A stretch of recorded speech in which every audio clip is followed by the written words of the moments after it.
This program is a part of the Full Press Radio Network. Find this and all of Full Press Coverage's shows on fullpressradio.com or free on the Full Press Coverage app, available now on the Apple and Google Play stores. Hey, this is Rondé Barber. You're listening to Ira, I think that's his name, and Clark on the Eye Test for Two.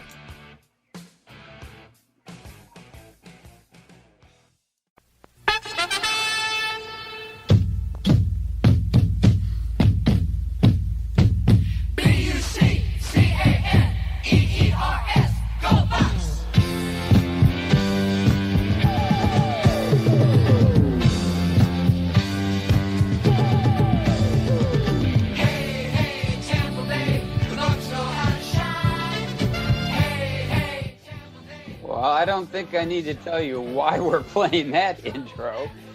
This is the Super Bowl Tampa Bay Bucs edition of the Eye Test for Two. I'm Clark Judge. I'm Ira Kaufman. And welcome to the party headquarters for the Super Bowl Bucs. Ira and I are both Hall of Fame voters, and we're joined, as always, by Hall of Fame producer Ian Glendon. And full disclosure, people, Ian and Ira are in Tampa. They root for the Bucs, and they're just getting back from their last Super Bowl party. So, Ira, first question that Ian and I both have for you. That streaker that ran down the field in the fourth quarter, that wasn't you, was it? Some people think it was me. I have a different color thong. My thong is a different color. But, Clark, I was there. I was there in the press box. Yes, I was. And Clark, it was the first time I'd been to Raymond James all season. I hadn't been to Buck home games, but, you know, Clark, you get a press box seat for a Super Bowl, you go. Yeah, that's and Clark, you of all people would appreciate this. You know, people ask me about the game. I said, I was looking for a better football game. You know, that's my old journalism thing, my old UPI thing. I want the better game. I want the drama. There was no drama, Clark. There was no drama. What a weekend. For the Bucs and John Lynch, and I'm not talking about the halftime show, Clark. What a weekend, but I'm not talking about the halftime show. Hey, quick question for both you guys. Is there going to be a Super Bowl parade or Tampa Bay Bucs parade? And in other times in other cities, there would be. What about down there? I think it's going to be a boat parade, Ian. That's what I'm reading, I think. Yeah, some maybe they can borrow some duck boats from up north. They got a lot of use up There here you for go. a while. Ira, are you going to be on any one of those boats? You are the mayor of Tampa, after all. If I go on a boat, there's a strong chance that it's sinking. It's very strong. Hey, quick question for you, Ira. How do we look at Brady now? I mean, I don't need to go into all the accomplishments. How do we look at? Do we look at him any differently now than we did before? I think we do. I think it adds one more chapter, one more crazy chapter, because Clark, they had talent in the past. Ian knows it. He's been watching the Bucs. They had talent, but with the talent, they were going 7-9, 5-11, 5-11, and he comes in. Yeah, they added a few guys, but the core of the team remained the same. And Ian, he just lifted everybody on that team. That's what Tom Brady does. I think the Glazers said it best when they said he taught him how to win. You know, that kind of summed it all up. He came in and taught them how to win. They were talented, but he taught him how to win the big one. Ira, that may be the first and last time we quote the Glazers on this podcast. He did say it. I'll give him credit to that. He did say it up on the stage. You got to give credit to Brady. And second question, how do we look at Tampa now? I mean, is this the sports capital of the universe? And I ask that because the Bucs have won a Super Bowl, Lightning won a Stanley Cup, the Rays were in the World Series, but I've got friends out in LA who say, hey, wait a minute. We've got some championships out here. LA or Tampa? I realize you guys aren't exactly unbiased, but LA or Tampa? Well, it's got to be Tampa because the hockey team puts us over the top. And by the way, Clark, they've played 10 games in the new season and they've lost one. So the Lightning aren't going anywhere. The Rays are always pretty good.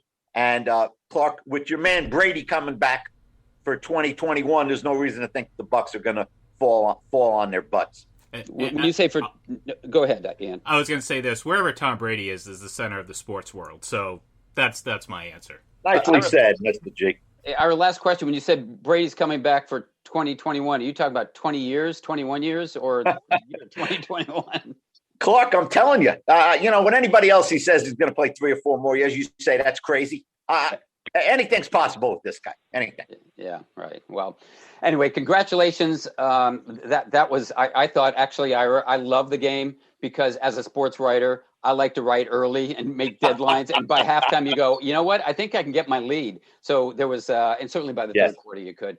But I want to get on to today's guest. And it's a friend of the show who's been with us for many times before. It's John Turney, a Pro Football Journal historian of the NFL, guy we love to talk to. And we want to talk to him about the Pro Football Hall of Fame's class of 2021. Ira and I talked about it this weekend. I want to get an outsider's view, and John's not only an outsider, but he's an insider who studies that. And before I ask John a question, Ira, I want to congratulate you, by the way, on the John Lynch selection. I realize John Lynch gets in based on his credentials, but you had to present him for 8 years, and that's tough. And as we mentioned this weekend when they did our podcast, that's as tough on the voters as it is on people waiting to hear for those selections.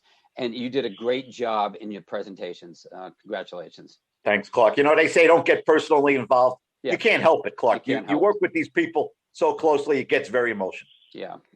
So anyway, I want to welcome in John Turney, who, as I said, is one of the most respected historians of the game and a friend of the show. Love talking to him. John, you on? I am. Welcome again. And just for our listeners, we're going to talk about the class of 2021, but also morph into the future, what we're looking at in 2022, and also especially the seniors. Ira's on that committee, the senior committee. And John, you're certainly well-versed in everything about pro football history. But I want to first just tell our listeners, remind them once again, the class of 21, Peyton Manning, Charles Woodson, Calvin Johnson, Alan Faneca, John Lynch, presented by Ira Kaufman. Those are your 5 modern era inductees. And then you've got Bill Nunn Jr. as a contributor, Tom Flores as a coach, and Drew Pearson as a senior. It's 8 persons in the class of 2021. So the obvious question, John, first overall aspect, what do you think of the class? What'd you like? What didn't you like, if you didn't like anything? Well, I liked it just fine. It was a good class. The only disappointment might be Clay Matthews getting thrown into the senior swamp. My feeling is if a guy if there's any doubt, go ahead and put him in now instead of sending him to the swamp. Maybe one of the first ballot guys, other than Manning, could have waited a year. It wouldn't hurt them, and it would help Matthews tremendously. So that would have been a disappointment for me. Yeah, I think that's well said, John, because Ira and I, as I mentioned, we did a podcast this past weekend, and I certainly wrote about this over the weekend. But my concern is that we're so hell-bent on getting first ballot guys in that we lose persons like Clay Matthews. And 3 of the last 4 years, we put 3 first ballot guys in at once. And so I thought, and I don't know what Ira thinks about this, but I thought we could have waited on someone like not necessarily Woodson, I think, but maybe Calvin Johnson. He's got 20 years of eligibility. Clay Matthews was his last year. If you wanted to get him in, and I did think he belonged, I would have put him in, but that was my only concern. I think it's a good class, but the first ballot frenzy concerns me a little bit. Yeah, and I also don't know that the younger voters understand that the more people you put in, that the less the honor means, because inevitably there's going to be people getting in the first ballot that don't measure up to some of the people who were all-time greats who didn't get in on the first ballot. Goose had mentioned Night Train Lane getting in on the 4th ballot. Name a better cornerback in the history of the game. There's only maybe one than Night Train Lane, and he was not first ballot. John, Clark and I are already thinking about 2022, John, and I think the group would be led by DeMarcus Ware. John, I think that's very questionable whether he has to go in immediately. He's got some numbers, but John, in that respect, it could be one of these cleanup years, and I don't think you would mind, John, seeing the Tony Baselli, and the Packers safety get in next year. I think I think we got a chance to do that. Leroy Butler, John. Yeah, I would agree. I think the mantra for the year should be respect the queue. When you have 10 guys in the top that made the cut from 15 to 10, and you put the top 5 in, obviously, then the next 5 ought to be the next ones up. Now, of course, Matthews is already out, so that leaves 4. So I think the next 4 should get in. Now, if there's somebody that somebody truly objects to, they shouldn't be rubber stamped. I'm not suggesting that. But yes, I would agree. The next 4 in should be the 4 that were 6 to 10, as long as there's not a super big objection. And I wouldn't mind an edge rusher. I think maybe you could have Jared Allen and DeMarcus Ware. Look at their numbers. I looked at them, and they're amazingly identical when it comes to the statistics. DeMarcus Ware does have a ring, and he also has more honors, a couple more All-Pros and some more Pro Bowls. So they can look at that, or they can look at maybe pushing a Willie Anderson into the top 15, and maybe he could get to the top 10. So in other words, respect the queue. I think that would be a wonderful mantra. If you guys liked him enough to get him in the top 10, then let's put him in the top 5 next year. John, personally speaking, Rondé Barber, John, who I believe you're very high on, as I am. I was a little disappointed, John. He didn't get more traction, but it was his first time in the room. John, assuming Barber will be back next year among the 15 finalists. I don't understand the knock on Barber, John. They say system corner. Could you address this system corner designation? Well, sure. I mean, a system corner or a scheme corner, he was a cover 2 corner when they were in base, but he was a slot corner when they were in nickel, and they were in nickel a lot, as you know. And that's what made him the dominant player, because that's where he got those run stuffs. And we talked about having over 60 of them and the 28 sacks and over 200 passes defense. You have to question if the scheme was good. And from the time he came into the league to the time he left, that scheme was number 1 in the league in pass defense. It was number, I think, 2 in sacks. It was number 1 in defensive passer rating. It was number 1 in fewest points allowed. So, yeah, he was a system corner, but the system was great. It was one of the best defenses of all time for a 10, 12-year period. And if you shorten that to 5 or 6 years, it was a dominant defense for that period as well. So I don't think there's anything wrong with that. John Randall was a system defensive tackle. He was a 3 technique. It's not like he ever played nose tackle. He didn't play both. In other words, he didn't slide back and forth like some of the tackles back in the day, like a Merlin Olsen or a Joe Green. Do we ever penalize those guys? What about the outside linebackers that we put in that are sack-only guys? Are they system linebackers? Well, absolutely. What about guys that are tight ends that don't block? Kellen Winslow or Ozzie Newsome and those kind of guys. Those are system tight ends, aren't they? Jason Kelsey, he's a system tight end. He's not a complete tight end like maybe Gronkowski. But these are guys that are Hall of Famers, are they not? That's how I would address it. John, and we're speaking with historian John Turney of Pro Football Journal. John, I just want to let you know that Ira asked you that question so he could get information for his presentation next year for Rondé Barber. Always working, Clark. Always working. He can swing some votes so he can do for Rondé Barber what he did for John Lynch this year. And speaking of the class of 2022, and Ira, I'm glad you mentioned that, we've got others in addition to Robert Mathis and a DeMarcus Ware coming up. We've got 3 interesting wide receivers, Anquan Bolden, Andre Johnson, and Steve Smith. Now, you add them to the existing Hall of Fame finalists, Torrey Holt and Reggie Wayne, neither of whom made the cut from 15 to 10. What are we looking at for 2022 in terms of Bolden, Johnson, Steve Smith? Do you see some or any of these guys cracking the top 15? And if so, why? And does it come at the expense of a Holt or a Wayne? Well, it might. What I'm afraid of is it's going to come at the expense of some guys that deserve to be in the room. We've got one of the best cornerbacks of all time who's never been in the room, who's running out of time, and it might be a Clay Matthews situation, Albert Lewis.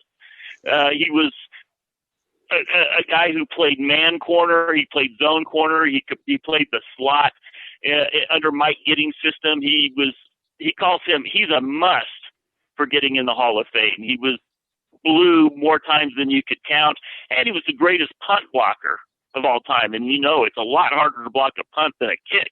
And this was the guy who had 10 blocked punts plus several more deflected punts.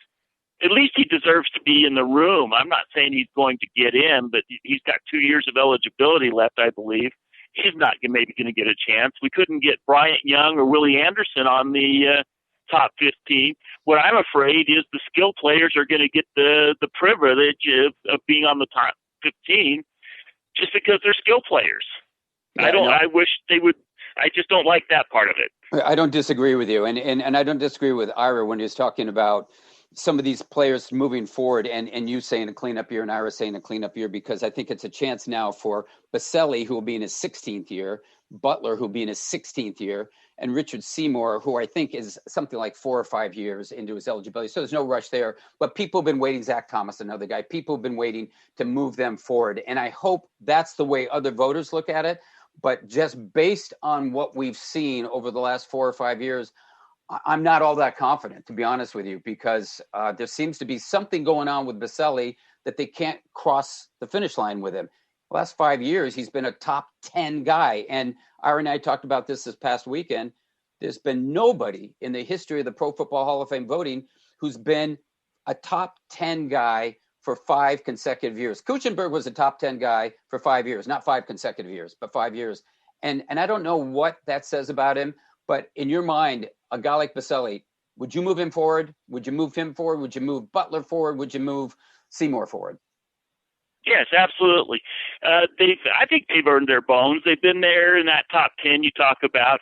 If they're good enough to be in the top 10, they're good enough to be in the Hall of Fame.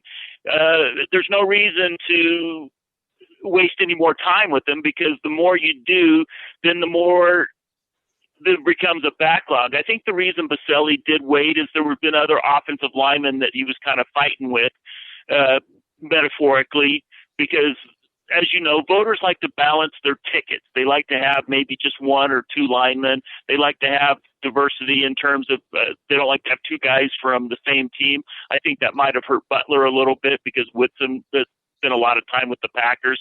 So those things all come into play. So with Hutchinson and Mawai and Faneca, I think that kind of hurt Baselli. Next year, there's not going to be anything like that, even if one of my favorites got in the top 10, Willie Anderson.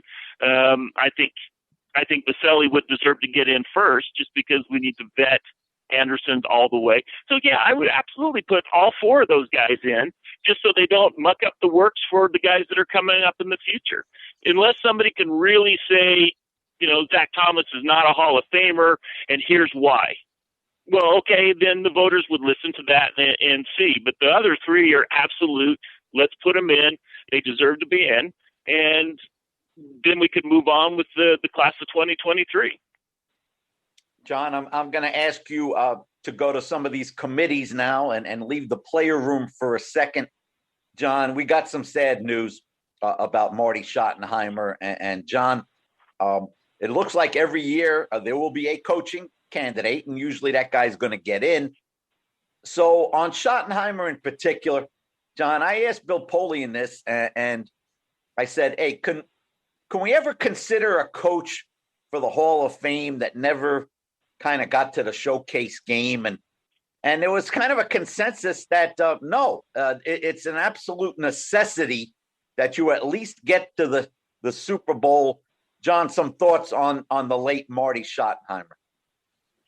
Yeah, I don't want to really weigh in on that today, but I will say, today Marty does find that gleam in heaven that he's always been looking for. He was an inspiration.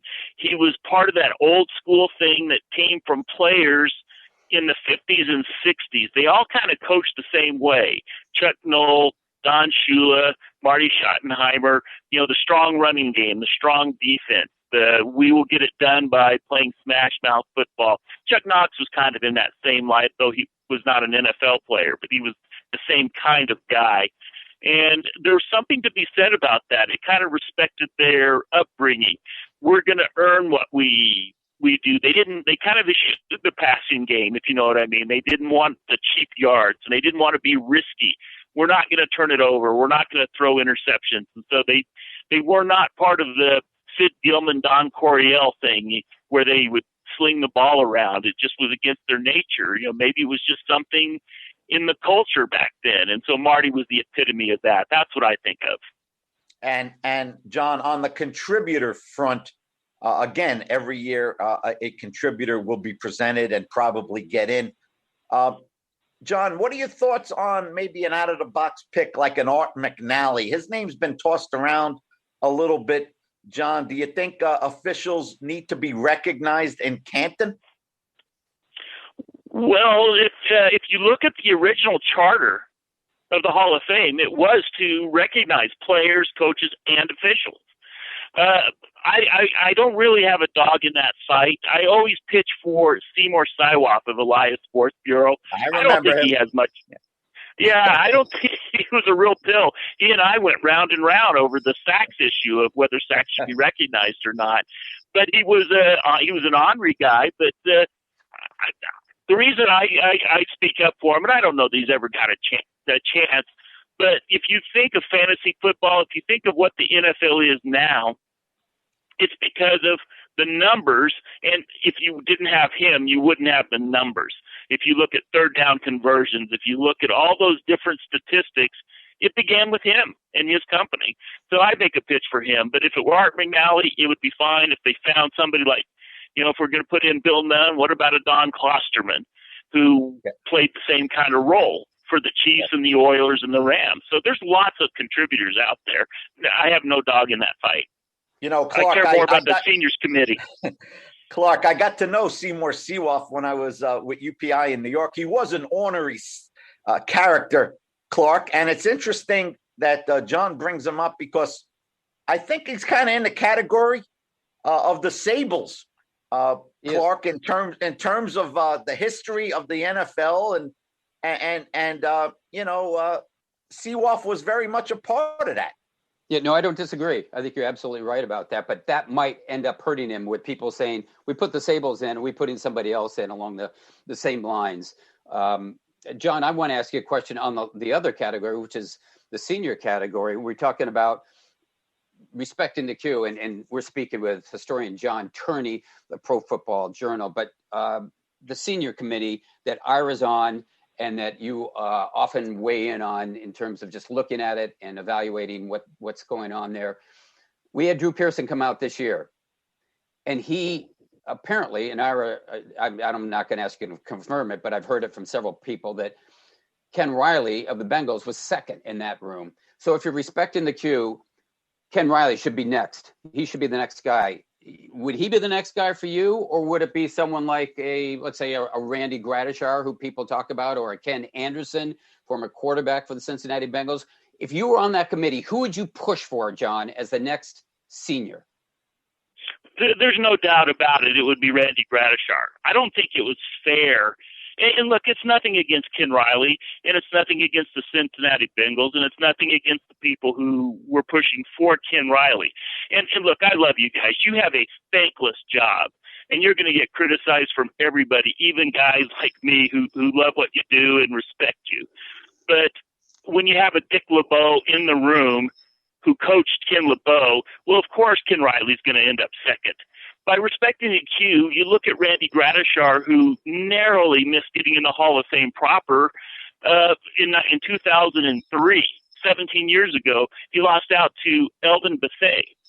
And then he lost out in 2008 to Andre Tippett. And these are guys that were both great, great players. But here's Randy Gradishar, who won a Defensive Player of the Year award. That's something that Robert Brazile didn't do. Another Oiler who got in. Then you look at Curly Culp, another Oiler who got in. If you think of three Hall of Famers from that 1975 to 79 Oiler team, you think that would be the greatest defensive team in the league at that time. Well, of course they weren't. And then you have the Broncos. The Orange Crush defense was better than everybody except probably the Steelers and maybe, the Rams, who had a great defense during that time. And there's nobody from that team. So you've got Gradishar, Defensive Player of the Year. Another year, he was third. He got votes in 2 other years. And then people are talking about Ken Riley, who never got a vote for Defensive Player of the Year. He was All-Pro once. He was second team All-Pro. So what they're hanging their hat on is 65 interceptions for Riley. And that's wonderful. That's a great achievement. But does he check all the boxes? And I say no. I think Gradishar checks all the boxes of All-Pro, Defensive Player of the Year, Pro Bowls, testimonials. People will say he was the greatest 3-4 inside linebacker of all time. Or second, if you want to consider Ray Lewis at 3-4. But Ray Lewis, of course, played both. So respecting the queue means here's somebody who almost got in on the full committee and not somebody who's kind of got revisionist history and somebody saying, hey, we need more Bengals in. I really hope the partisanship stops. People saying, hey, we need somebody from our team represented. It should be about the hall and getting the best players in and not about getting representation from Dallas or Minnesota or Cincinnati or Miami or whatever.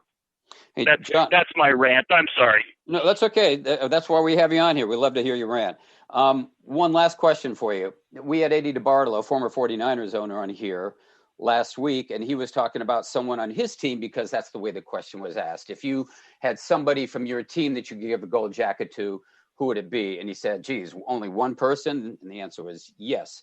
He said Roger Craig. I'm with him on that. Roger Craig was a finalist in 2010, and then he was a Centennial Class finalist, as was Randy Gradishar. Did not make it. Randy Gradishar didn't make it either. But my complaint here with Roger Craig is when you look at that 49ers team from the 80s, there are two starters from that team in the Pro Football Hall of Fame, Jerry Rice, Joe Montana. Well, Joe was there for 4 Super Bowls. Jerry was there for only 2. Then you go, that's it? No offensive linemen, no other players? What about Roger Craig? And so I would ask you, what about Roger Craig? Where do you stand on him? Yeah, well, even, just because Ed DeBartolo likes him doesn't mean Ed DeBartolo is wrong. Yeah, Roger Craig deserves to be in the Hall of Fame. I think he was one of those guys that was a cog in that team for winning those Super Bowls, and he's got the numbers, he's got the honors, he's got the rings, he checks all the boxes. And another somebody that needs to be looked at a lot closer now that Tom Flores is in is George Seifert. Now, we just watched Todd Bowles take down one of the best offenses of all time. What did George Seifert as a defensive coordinator do to Dan Marino in the 84 Super Bowl? Then he goes and wins 2 Super Bowls. One you could say he kind of gravy trained, but Tom Flores' 1980 Super Bowl was John Madden's team. And then Seifert goes and kind of has a bad second act, just like Tom Flores did. So if Flores is in, why isn't Seifert in, who was also a dominant defensive coordinator? So there's 2 49ers from that team that maybe deserve recognition in the Hall of Fame based on now the standards. And it's not because they're 49ers, it's because it was a great team that had great players that needs to be represented just based on their accomplishments, not because anybody's a 49er fan or owner. Yeah, I'm glad you brought that up because I plan on writing about that soon. Hey, John Turney, thanks so much for the time. Great to hear from you. Great to hear about your thoughts for the class of 2022, and we'll check in with you soon. Thanks a lot. Have a good day. Thanks, John. Hey, Ira, you're on the senior committee. What's going on with Randy Gradishar? Do you hear his name? Does he have much traction? What's going on in that room? I think he's a very compelling candidate, Clark. Very compelling. Ken Riley's got the juice right now. He does. Riley's got the juice. I'm not sure the guy ever made a Pro Bowl, Clark. He didn't. He did not. So I don't know. Is that a disqualifier? And he had a good corner next to him in Lamar Parrish. Right. So you got to decide that. But I'll throw out a name, Clark. And I was going to, next time we have Turney on, I'm going to throw this name at. And you remember this guy in the old AFL. Look, his career numbers, Clark, they're not Hall of Fame numbers. But I think he was a prototype. And we like prototypes. Clark, 6'3" wide receiver, Kansas City Chiefs. Otis Taylor came up big in big games. Big catch in the Super Bowl. Tremendous catch in the AFC, the last AFL title game against Oakland. Clark, you talk about people that played the Chiefs in those years. You got to stop Otis Taylor. That was job number one. No question. Maybe we get somebody from Minnesota Vikings on here in a future podcast to talk about him, because that's what I remember about that football game, Super Bowl IV, catching the ball and going down the sidelines. Anyway, Ira, final thoughts. Take your party favors out of the room, get that hat off, blow out the candles. What do you have to say about Tampa and those Bucs? The Bucs played a fantastic game, Clark, and I'm not trying to pick on this guy, but I think you might share somebody's thoughts. Andy Reid had a bad night, Clark. He had a real bad night. Yeah. And he didn't make any adjustments to that pass rush. And those timeouts at the end of the first half were that was a horrible decision. Horrible. He basically gave Brady another touchdown, but the Bucs deserved it, Clark. They outplayed him from start to finish. Absolutely. And all this ranting about the officiating, what it comes down to, I was glad to hear Patrick Mahomes talk about this, because I thought he handled it in a class way afterwards. He said, say what you want about that. Listen, we didn't play very well. We were beaten by a better team. I wasn't very good. We weren't very good. We deserved to lose. And honestly, they did. No question. Okay. Well, that's going to do it. Ira, tell people where they can find you on Twitter. At iKaufman76. Ian? At IGLEN31. And I'm at Clark Judge, TOF. And Ian, tell them where they can find all three of us at the same time. That would be the I Test for Two, all letters, no numbers on Twitter. Give it a follow. There you go. Okay. And if we don't hear from you there, Ira, they can find us right here at where? The I Test for Two, my friend. You got it. Thank you. And thank you guys for listening. It's been a pleasure. Talk to you soon.